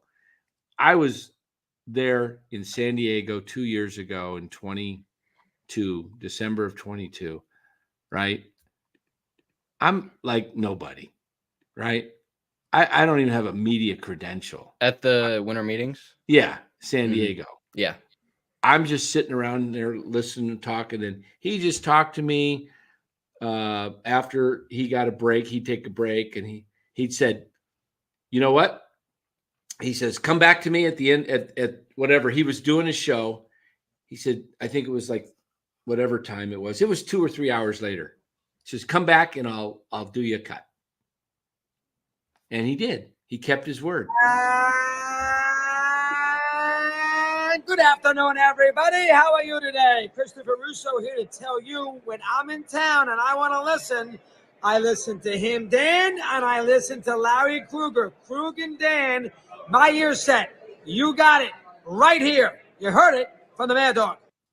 That's great. I mean, look, he's got his arm around me. Russo, man, That's he awesome. can't. That's what so a guy! awesome. I mean, he was just genuine. I got to give the shout out to Larry. He knows Larry, so Yeah, he when I told him Larry, I would love to have him on the show. Oh, I would love to get That him would be on the awesome, show. man. Holy crap. The thing too with the Russo interview is like what he said shouldn't come as a surprise. I mean, it's really common sense that Farhan hasn't done a good job and he doesn't Tom deserve to have Verducci this did the job. same thing in SI last year. I bring it up all the time.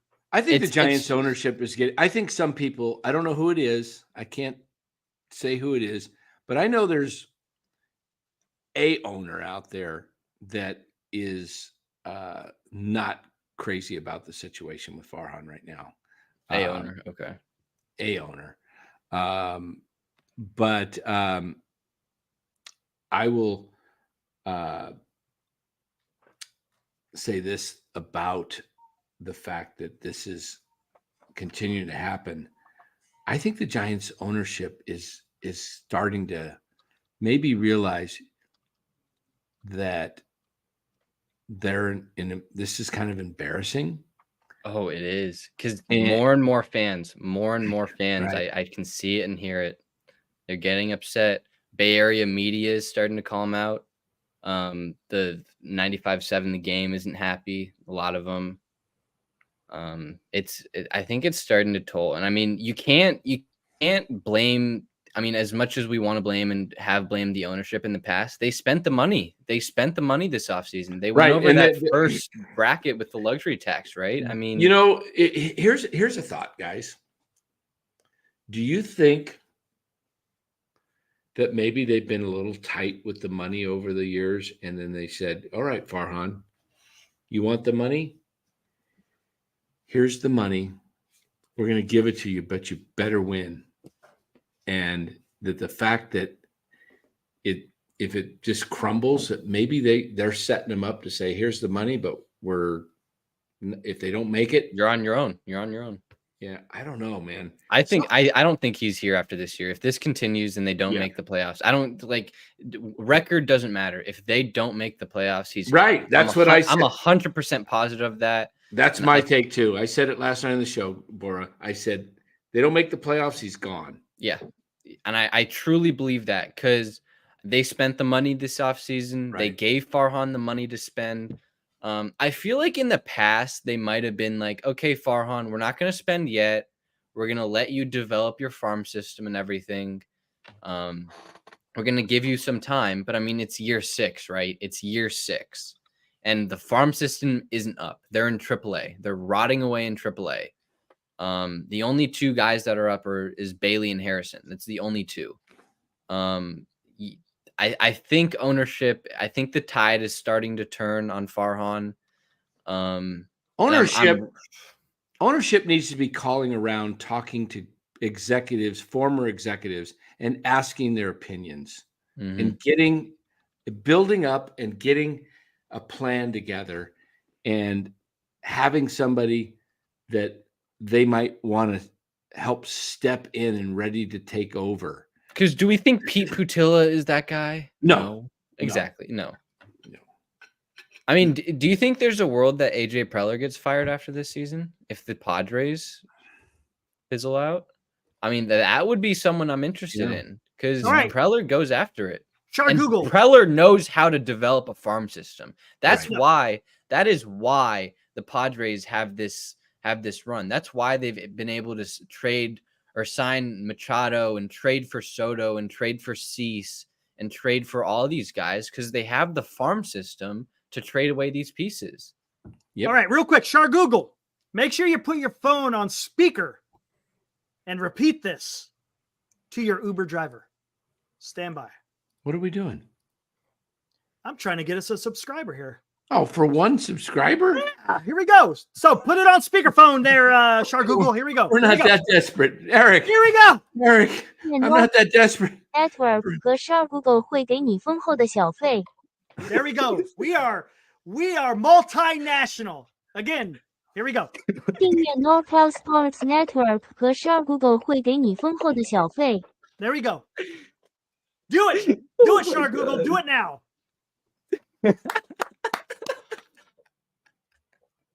We are going international, Dan. All right, guys, we are about done. We've hit a new low. What are you talking about? We're reaching out, man. For a sub of an Uber driver? Why not? Why not? In the middle of in the middle of talking about Farhan, we're gonna damn right. How many times have we talked about Farhan? How many times have we talked about Farhan in comparison to try to get a new subscriber who's international? Eric.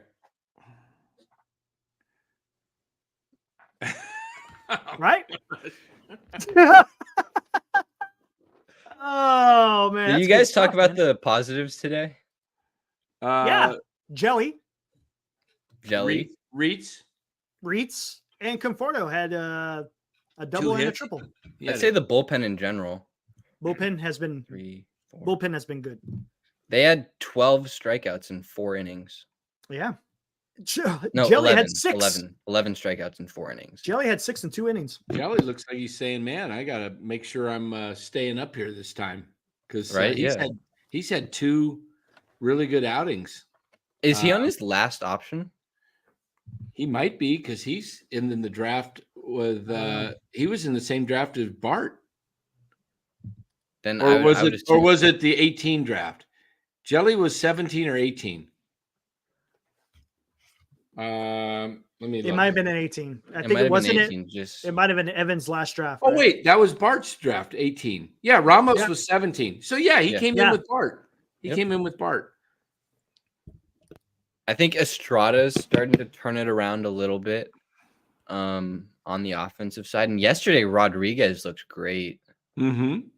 I mean, he looks great. Eric Miller's. I kind of like this bullpen with some young guys. I mean, Eric Miller and Randy Rodriguez are decent. At least they seem like they're decent.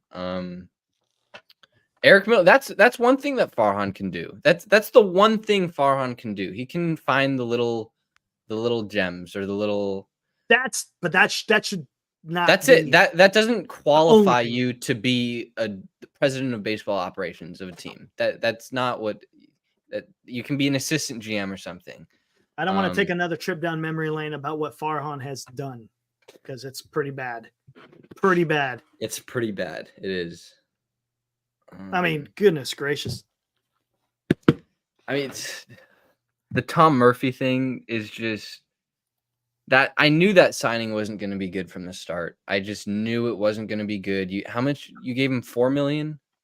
Right? $4 million a year for 2 years. $4 million a year for 2 years. I just didn't. He is a horrible defender. I mean, he is a horrible garbage defender. He is garbage. And then he sprains his knee trying to block.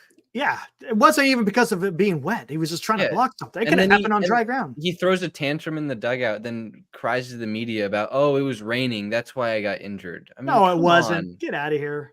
Phillies played fine in that race. That really bothered me yesterday. Thank you. The Phillies played perfectly fine. The Giants were the only team complaining.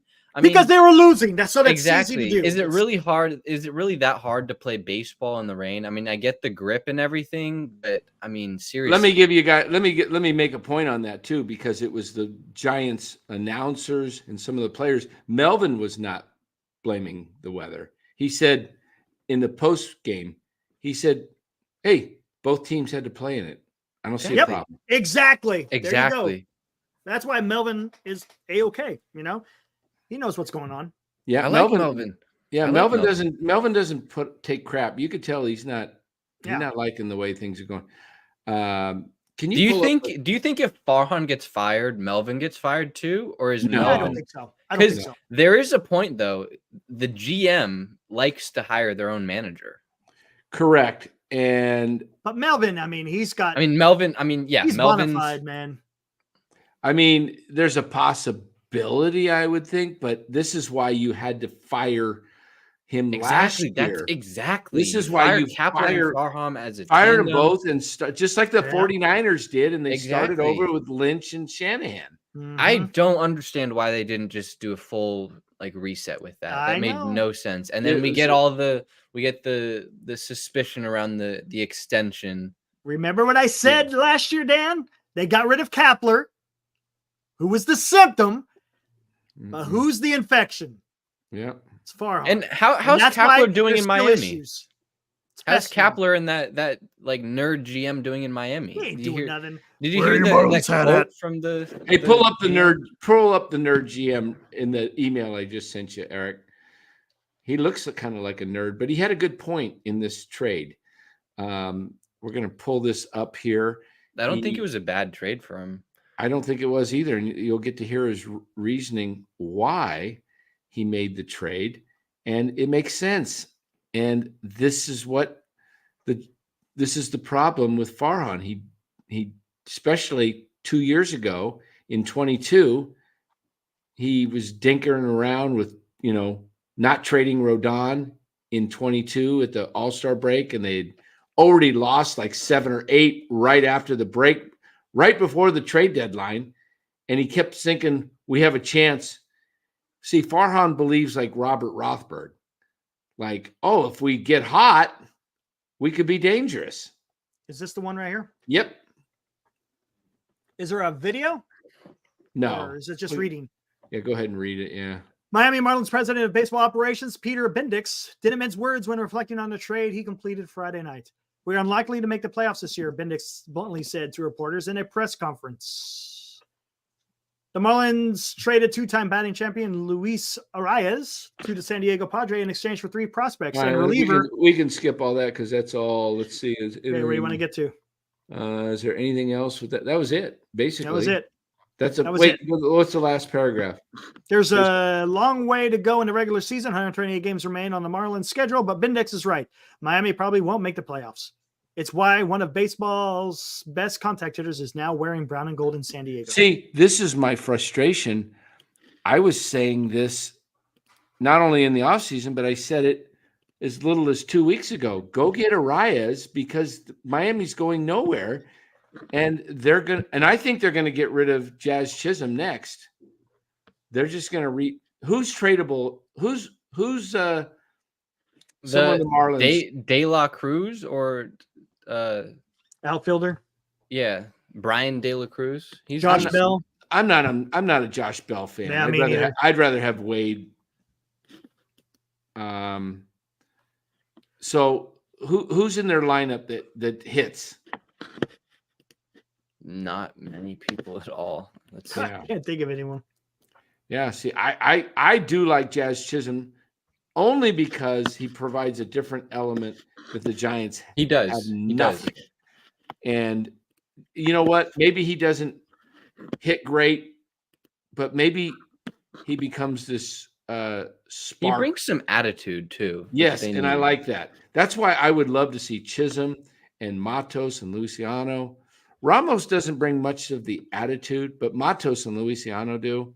Ramos is just a really. I would say Schmidt does too. Schmidt does too. Schmidt brings a lot of fun. Schmidt needs to be on this team. Yeah. I'm right now as of this moment. Like I'm fine with Matos and Luciano staying in AAA just because they're younger. But Schmidt and Ramos need to be on this team. There is no reason for them not to be on this team right now. Start with those 2 guys. Exactly. And you know what? You can if you're not going to move Chapman, you can play Casey at shortstop. Exactly. That's perfectly fine because he's a good shortstop too. Yeah. Defense plays wherever you play on the field. Defense plays. Yep. So, guys, we're going to go ahead and ready to shut it down. Man, we will. Great to have Bora back with us. Yeah. Always gives us some good insight and perspective from a younger generation, but as Boy Fun PK Man OG says. Say what? That's his handle. It's your Boy Fun. Oh, it's your Fun PK Man OG. Woo! That's a mouthful. It's not Scott Boras. It's Bora. Yeah, exactly. Not Boris. It's Bora. Kind of like Bora Bora Bora or Tora Tora Tora. Bora Bora Bora. Mm-hmm. Who, by the way, Scott Boras, everyone was saying, oh, he had a horrible offseason. He fleeced Farhan. He fleeced Farhan. You know why? You're right. Man, Bora, you either listen to the show or we think too much alike. I said the other night he fleeced Farhan with the Chapman Exactly. and even the Snell signing because he's got an extra year. The opt-out that's in the players and agents' favor because they could just have a horrible year and make the same amount of money the next year. Yep. Yep. And it's not in the team's favor. I mean, the 3-year Chapman, the extra 3-year with 2 options. Oh my goodness. That is just, It plays in the players' hands. And we saw what happened last year, right? This offseason with the free agency, guys getting iced out of the game. Exactly. Look at Brandon Bell still has no job. Nope. He's a better hitter than Matt Chapman. Different position, but he can hit still. Mm-hmm. Matt Chapman cannot hit very well. And he's out of the game. So what does that tell you? That tells me that it's going to be this way. It's a youth movement. It's a youth movement around the league. It is. You look at all the teams. At Third and King. Exactly. Yeah, exactly. So, guys, thanks for joining. Giants go for the broomsticks tomorrow. Will the broomsticks come out? I have a feeling that. Hey, Wheeler, did you hear? Or I'm sorry, Boris, did you hear Wheeler's going tomorrow instead of Sanchez? Yeah, they're going for the sweep. They're going for the sweep. I think they want the sweep. I think they. I think they're going for the jugular. Well, because the Braves got swept too, right, by the Dodgers. Yes. So they want that. They want it. They want it, and also when you look at the schedule, guys, tomorrow, here's why they want this game. Think about it. They're playing a wild card, one of their wild card opponents tomorrow. Exactly. Tuesday, when Wheeler was scheduled to pitch, but he had the off day, so he's still pitching on his 4 days. They're going to Toronto. It makes total sense to knock somebody out that you're going to be battling. Your competitor. Exactly. Yes. So they are going for the kill, the sweep, and Giants are in fourth place. Giants are in 4th place right now. They might not look back. Yeah, I think they get the sweep tomorrow, and the Giants head out on a rough flight to Colorado. We'll see. Anything can happen. It's baseball. Anything can happen. But the likelihood is if I'm betting the Giants don't score more than 2 runs tomorrow. Very possible, guys, Giants get shut out tomorrow. Very possible that Mason Black just gets destroyed. Yeah. It could be an ugly game tomorrow. It could be a very ugly game. And we'll see. We will see. But we'll be back tomorrow night. It is a 1:00 game, so the game should end early afternoon, 3:30, 4 o'clock. But we will come on at our probably normal time tomorrow. 8 o'clock? 8, probably 8. I'd like to end up a little earlier. Yeah. Okay, let's go 8 tomorrow. Yep. All right, guys. When's your next MHC show? I have no idea, to be honest with you. All right, guys. Well, for Bora, for Eric, and myself, thanks for joining NorCal Sports Network. Have a great upcoming week, and we'll see you tomorrow night.